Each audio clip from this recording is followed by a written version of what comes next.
The head of Islam was the Khalifa. So he had to assume this how do I say, this role, a double role if you wish. But the two were by no means linked. And sorry, had the function of Khilafat been linked to politics, then it would certainly have been linked to the prophethood first before him. Because the Khalifa follows the Prophet and has to do what to take up, the work where the Prophet left it. This is how it functions. Now we see that the Holy Prophet Muhammad ﷺ was a prophet for many years before he took on any political role at all. But he was still a prophet. So that means that a person can be a prophet without having a political role. In the Holy Quran, there were so many prophets mentioned that had no power at all. For example, the Messiah, son of Mary, Jesus a.s., he had no political role, he had no power, yet he was a prophet. The same for John. He had no political power. The same for Zechariah. There are so many who had no political power at all. So these two are not synonymous. They're coincidental. It can happen, but it's not a must. Therefore, to say that when the Ahmadis get power, will the Khalifa be the head of state? The question which begs to be asked is, of which state? Will there be just one state in the whole world? Or will the Khalifa be the head of any particular state? The Khalifa is for the whole of the world. He's the religious leader for all Muslims all over the world. And he cannot be the head of state of the whole world. Nobody can, actually, be the head of the whole world. So it's an impossibility. So therefore, when that question was asked to Hazrat Khalifa Rabi rahimahullah, he said that the Khalifa will be a separate figure, and he said there will be heads of state who will be perhaps Ahmadi. If they are, they will seek guidance from him, but he will not be their political leader. So it's quite distinct, Dr. Zaid Saab, that the political sort of context of Khilafat, which some people perceive it to be, and the Ahmadiyya interpretation basis of what we define Khilafat to be is very distinct. It's something of guidance. It's created through the hand of Allah, and it's something which is there for moral, spiritual guidance, and not for some kind of political dominance. Absolutely. I mean, it's a spiritual organization after all, and the Khalifa is the spiritual head of the movement. And we do not have this impression that we are wanting to gain power, because we want to win the hearts of people, and we do not wish for anything else. And we want to remind them of our role and our responsibility to our Creator and to our fellow man. So this is what our Khalifa is constantly extolling us to do. And this is a very much a spiritual tradition, a spiritual sense.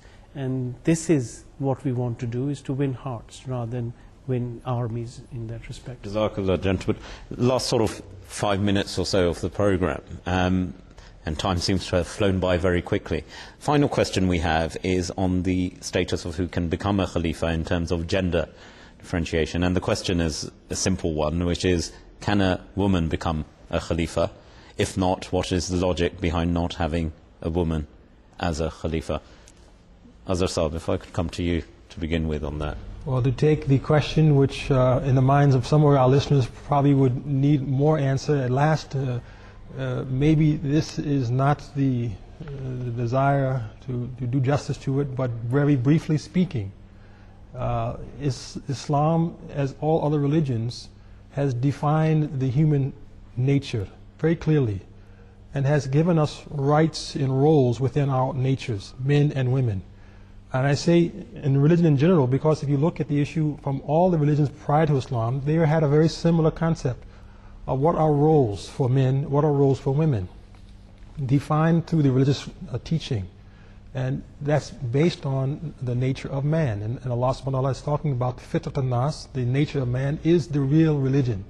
You can't go away from it. So if men want to have babies, as much as you desire, you cannot do it. If women want to go out and fight and be the strength of an army, of a community, she's not really built for this kind of capacity.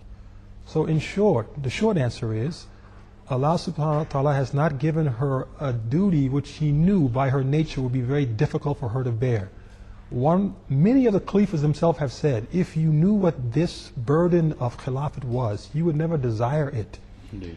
And secondly, of the best era of Islam, we talk about the earliest era during the time of Holy Prophet Muhammad sallallahu alaihi wasallam. If there were to be a woman considered, you would think it would be one of the women of that era, especially of his wives. But they never even considered to put them into that role. Hazrat Aisha, anha, as we know, was considered to be such a scholar, such a luminary in Islam, that the Prophet told that you can learn half the faith from her. Yet she was not considered over her father to be the first Khalifa. It could have been done because the Muslims realized this really is not the best role for women to assume. To lead men in prayer, to lead them in government, to lead them as a chief of an army, to be constantly engaged with men who are not in the prohibitive degrees of relationships on a regular basis. No man wants to put women into that kind of struggle and strain and stress, and it's very stressful, it's very difficult. So Allah has not asked us to choose them for this very onerous and difficult task, and allow them to focus their energy and their natural talents toward different things. The equality issue, therefore, is not challenged because we are equally given duties in the world, but they're just separate duties, and that's all we're saying here. So there's a real definition behind and I think this is sometimes the erroneous interpretation some people take, that it degrades the status of women within Islam, but it's far from it, because there are defined responsibilities. And indeed, as you stated, of the status of the Holy Prophet's wives, they made very great intellectual contributions to Islam, and certainly after the demise of the Holy Prophet sallallahu alaihi wasallam, as well, Hazrat Aisha radhiyallahu anha played a very constructive and key part in ensuring the future of Islam and its application throughout the world as well. And this doesn't, and just as a final point, it doesn't sort of preclude, the question we may arise is, well, why do you have leaders who are women? Why do you have professionals who are women? You have very able doctors, you have very able lawyers. Just a small point on that. It's a different sphere, isn't it? Yeah. I mean, the requirements of those particular duties are not anywhere near the requirements of being a Khalifa. It's almost as equal to the requirement of being the Prophet himself. You're representing the Prophet of God. So it goes back to the very issue of, in all this history of humankind, women have received revelations. Women have reached very high spiritual heights, but Allah has never requested or conferred upon them the duty of being a prophet, nor therefore the successor of the prophet. This is something which has always been given to the realm of men because of their spirit, their nature, and their capacities to handle this very onerous office. Well, gentlemen, I think we've had a very detailed discussion, and Jazakumullah for your scholarly answers to the questions which were raised. And to our viewers, I also say, if there are questions you have, comments you have, please do remember, I hope by now what the email is. It's faithmatters@mta.tv. That's faithmatters, one word, @mta.tv. And the fax number is 44 for the UK, 208 687 8037. And just as a reminder, in future programs, if you want to be part of this program, make it more interactive. As you put in your question, let us have your telephone number, and our production team will be in contact so you can pose your question directly to our distinguished panel. And talking of our panel, gentlemen, Jazakumullah on behalf of Faith Matters for your contributions today. Inshallah, I'm sure we'll see you all again. But for now, Jazakumullah, and to you, our viewers, faith does matter. We hope from our discussions here, we show that. And if faith matters to you, remember to write in. Until the next time, from all of us here in the London studios on Faith Matters, Assalamu alaikum.